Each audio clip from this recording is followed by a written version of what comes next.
네, 이번 주 논문 세미나 시작하도록 하겠습니다. 논문 세미나 제목은 Multi-Agent Deep Reinforcement Learning Base Optimal Energy Management for Grid Connected Multiple Energy Carrier Microgrid라는 논문으로 아, 올해 11월에 인터내셔널 저널 오브 일렉트리컬 파워 앤 에너지 시스템 저널에 게재가 될 예정인 논문입니다. 이 논문의 요약 및 목적에 대해서 먼저 간단하게 좀 정리를 해드리면 어, 이 다양한 에너지원이 결합된 멀티 에너지 캐리어 마이크로그리드 MECM이라는 이 개체를 활용을 해서 멀티 에이전트 딥 레인포스먼트 러닝 기반의 통합 시스템 운영 방안을 제시하는 걸 목표로 하고 있습니다. 여기서 이제 에너지 캐리어라 함은 수소나 가스 같이 다양한 형태로 에너지를 저장 및 운반할 수 있는 2차 에너지원을 의미를 하고요. 어, 이런 개체들은 이제 연료전지나 아니면 열병합 그리고 에너지 저장 장치와 같이 다양한 형태로 저장 및 운반이 수행이 됩니다. 이 논문에서 적용하고자 하는 MADRL 방법은 이 SDA라는 오토인코더 기반의 모델과 DDPG 모델을 기반으로 구성을 하고 있고요. 그 이후에 이제 마르코프 디시전 프로세스를 기반으로 해서 비용과 배출량을 감소시키는 최적 에너지 운영 방안을 어, 도출하는 거에 목적을 두고 있습니다. 최종적으로 이 운영 알고리즘에 대한 검증은 IEEE 33버스 시스템하고 그다음에 A노드 가스 시스템에서 구현이 이루어지고 구현과 검증이 수행이 됩니다. 결론적으로 보았을 때 섹터 커플링 기반의 운영을 목적으로 하고 있는 논문이고 여기서 좀 더 차별성이라 할 수 있는 부분은 두 시스템의 영향성이 고려되었을 때와 좀 다양한 관점에서의 목적 함수를 고려하기 위해서 그리고 어느 정도의 불확실성을 고려하기 위해서 강화학습 기반의 방법을 적용했다는 걸 확인할 수 있습니다. 이 논문에서 진행하고자 하는 이 MECM이라는 개체의 모델링은 어,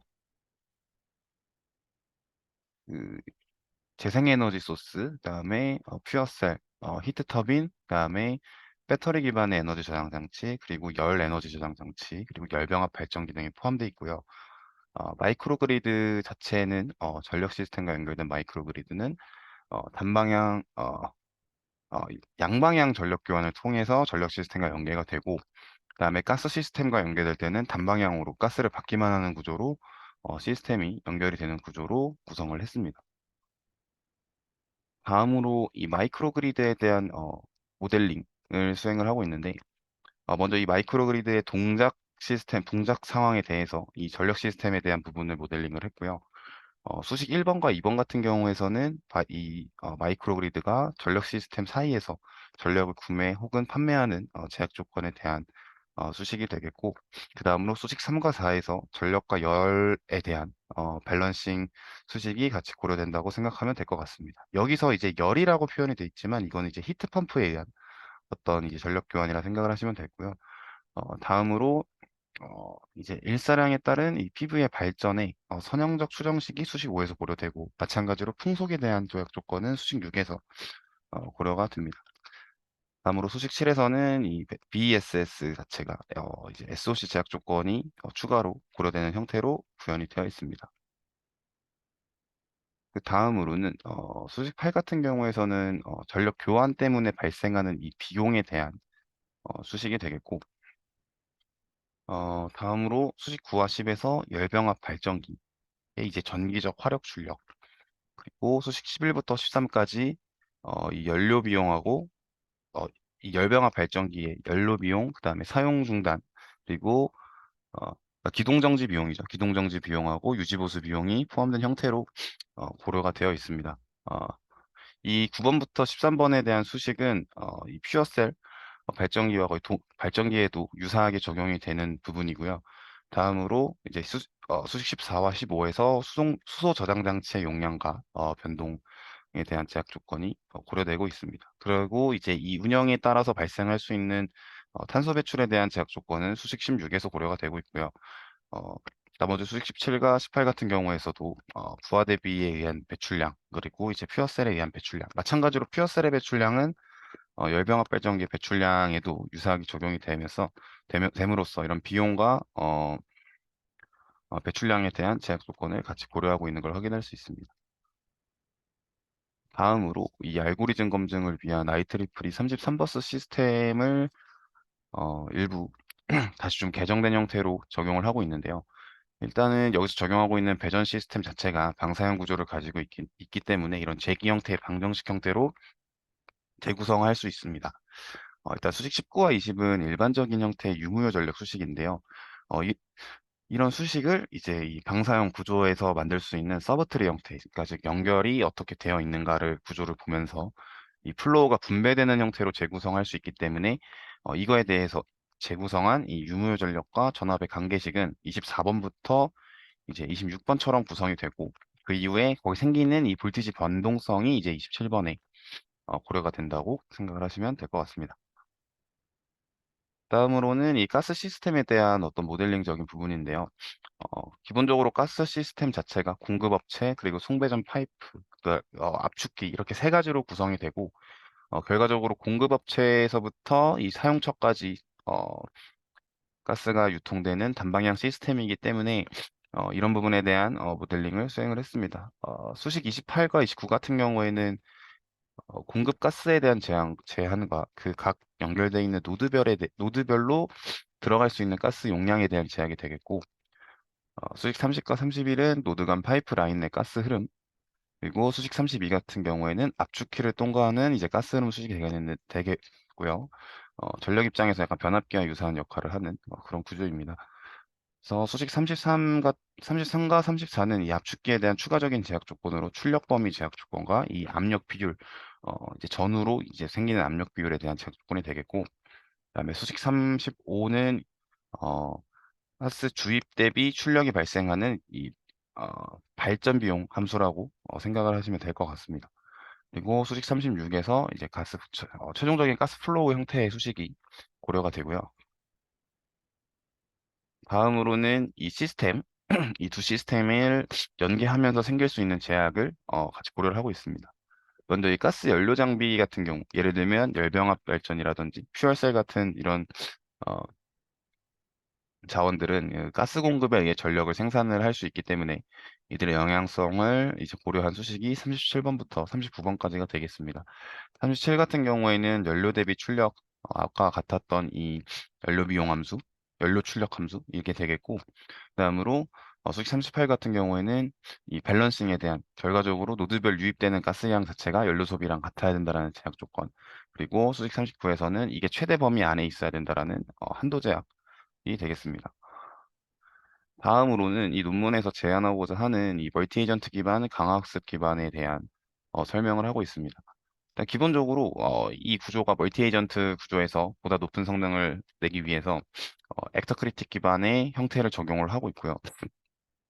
그리고 이제 이 복잡한 시스템이 사실은 이제 두 가지 시스템이 같이 고려가 되다 보니까 이 시스템 때문에 이 노이즈나 혹은 어떤 데이터의 중복성이 증가될 수 있다는 단점이 있어서 이런 거를 고려하기 위해서 오토인코더 형태 모델 중 하나인 SDA 모델을 사용하고 있고, 이 같은 경우에서는 이제 어떤 라벨링이 이루어지지 못해서 데이터 출력이 계속 중복되는 경우에 대해서도 얘가 좀 적응적으로 어, 출력을 만들어낼 수 있기 때문에 어느 정도의 성능을 보장할 수 있고 유연한 대처가 가능한 형태로 적용을 할 수가 있습니다.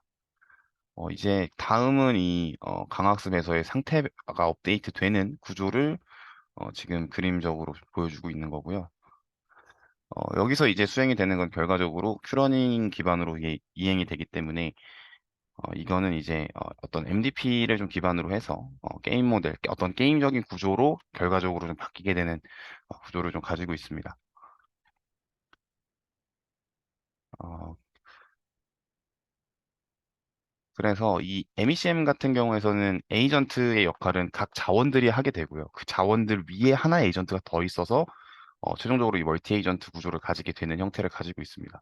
이 여섯 명이라고 좀 표현을 하겠습니다. 이 여섯 개의 이 이기적인 에이전트들은 각자의 이익을 좀 목적으로 학습을 하게 되고요. 표 1 같은 경우에서는 이 유형별 보상 함수를 의미하는데 전반적으로 본인들의 비용을 최소화하는 거에 목적을 맞춰놓고 어, 행동을 하는 위주로 학습을 수행을 하게 됩니다. 근데 다만 여기서 단점은 이 Q러닝 베이스로 여러 개의 에이전트가 고려되는 시스템에서는 이 에이전트가 늘어날수록 이 폴리시 그레디언트가 크게 증가하게 되어서 어, 이게 학습이 제대로 이루어지지 않을 가능성이 있기 때문에 이를 보완하기 위해서 이 연속적인 모델에서 적용을 많이 하고 있는 DDPG 모델을 적용을 하고 있습니다.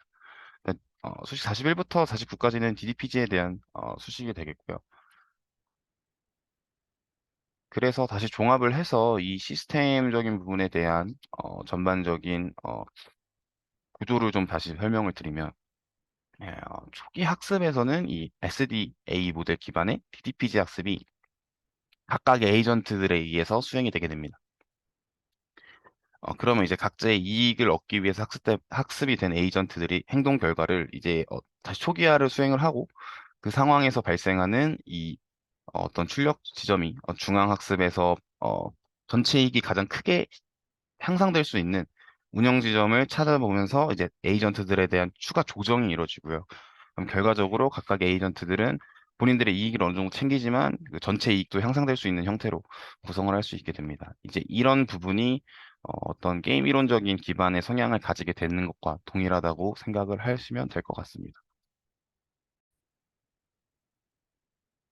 다음으로 이 중앙학습에서 고려되는 목적 함수인데요. 이게 결과적으로 게임적인 어떤 성향을 가지고 있는 강학습을 수행하면서 이 중앙학습 시에는 전체적인 이득을 좀 올리는 거에 더 목적이 맞춰져 있다 보니까 전체적인 목적 함수는 여러 가지 비용이 좀 합쳐진 형태의 목적 함수로 구성이 됩니다. 예를 들면은 적용이 되는 거는 일단 맨 처음에는 이 기동정지 비용이 고려가 되고요. 그 다음에 유지보수 비용, 그 다음에 어, 그 전력 판매 비용, 그리고 이 배터리의 어, 성능 저하 비용, 그리고 마지막으로 이 열 판매 비용 등 이런 여러 가지 비용들을 한 번에 같이 고려를 하고 있고요.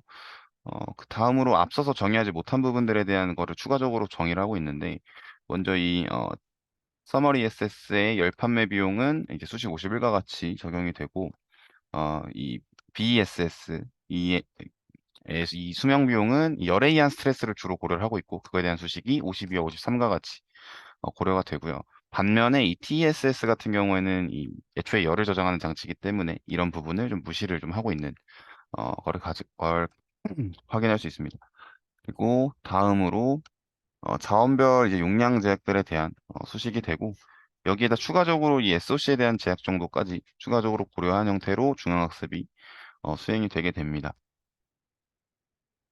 다음으로는 이 알고리즘을 검증하기 위해서 구성한 환경 구성, 케이스 스터디의 환경을 구성한 내용인데요. 먼저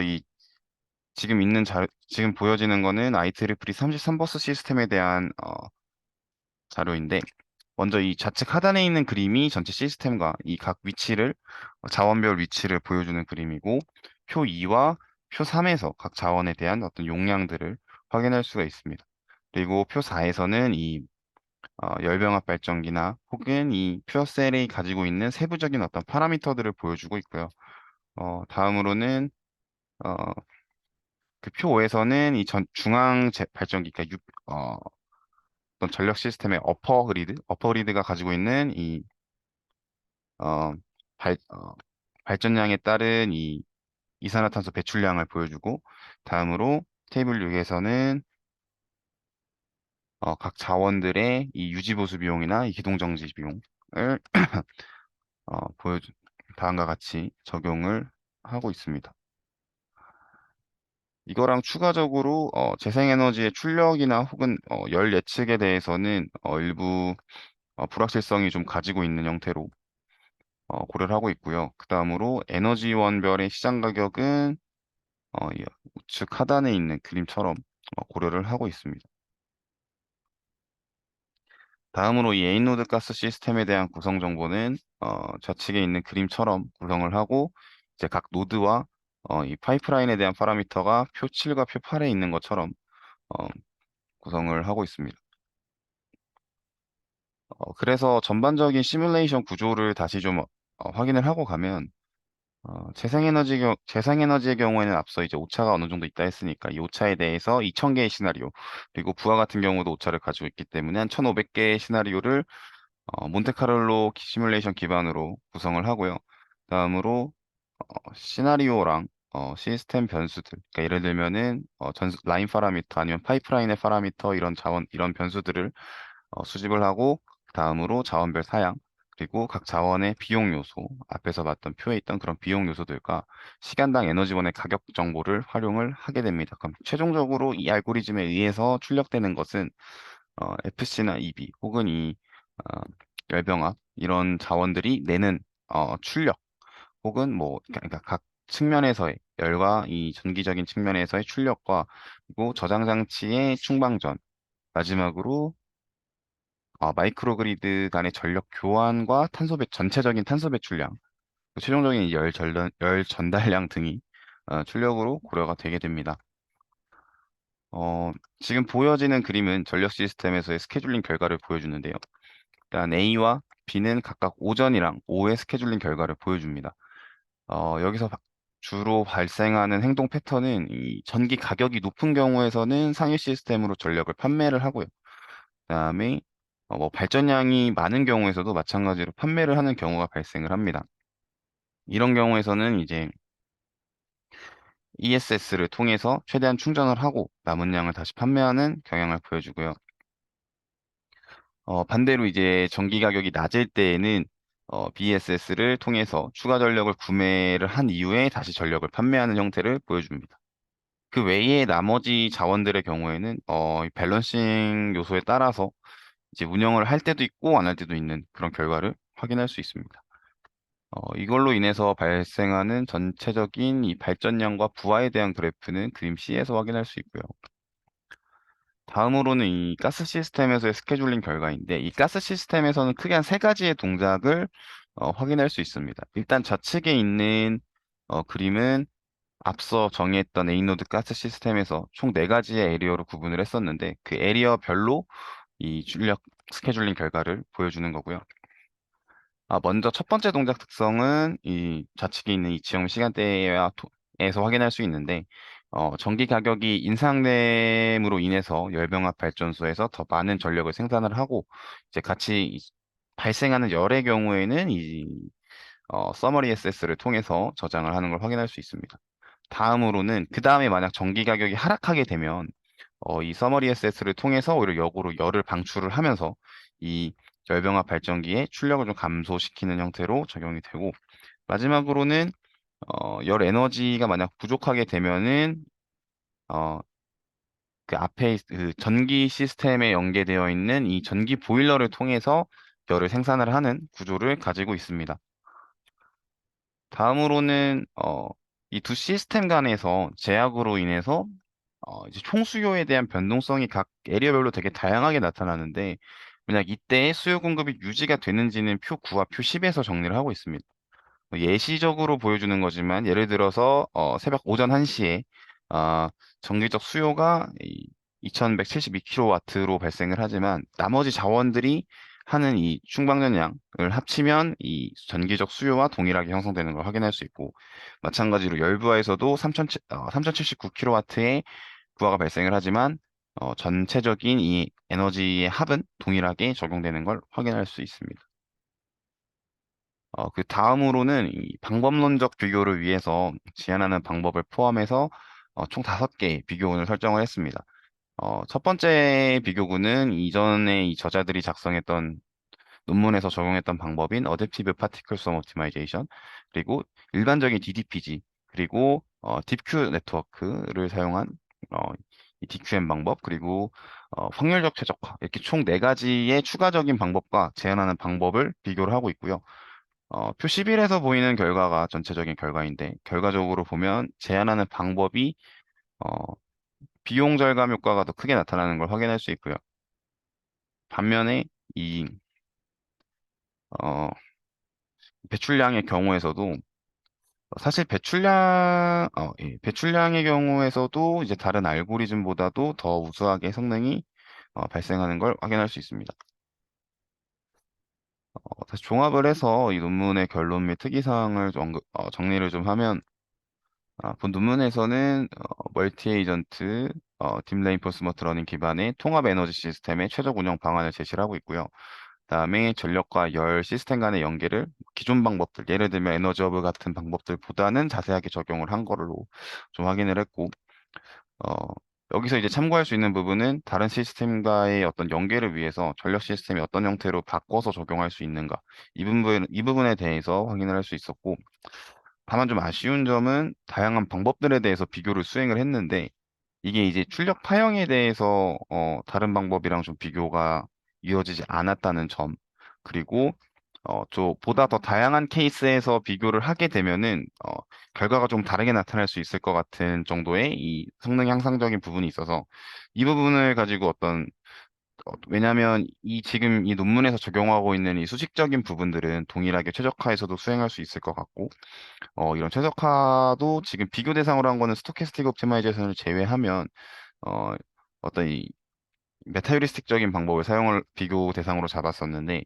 그 논문을 봤을 때는 이제 거의 동일한 상황을 적용했을 때 이 본 논문의 결과보다 비용적인 성능이 더 좋게 나타나는 걸 확인을 했어서, 이런 부분들이 좀 여러 개 케이스가 좀 다양하게 적용이 됐을 때는 좀 다른 경우가 발생할 수도 있을 것 같다라는 생각을 하게 됐습니다. 그렇기 때문에 최종적으로는 이런 부분들에 대한 비교가 더 수행이 됐으면 하는 아쉬움을 좀 어, 얻었고요. 네, 여기까지가 이번 논세에서 준비한 사항이고, 논문 세미나를 마치도록 하겠습니다. 이상입니다.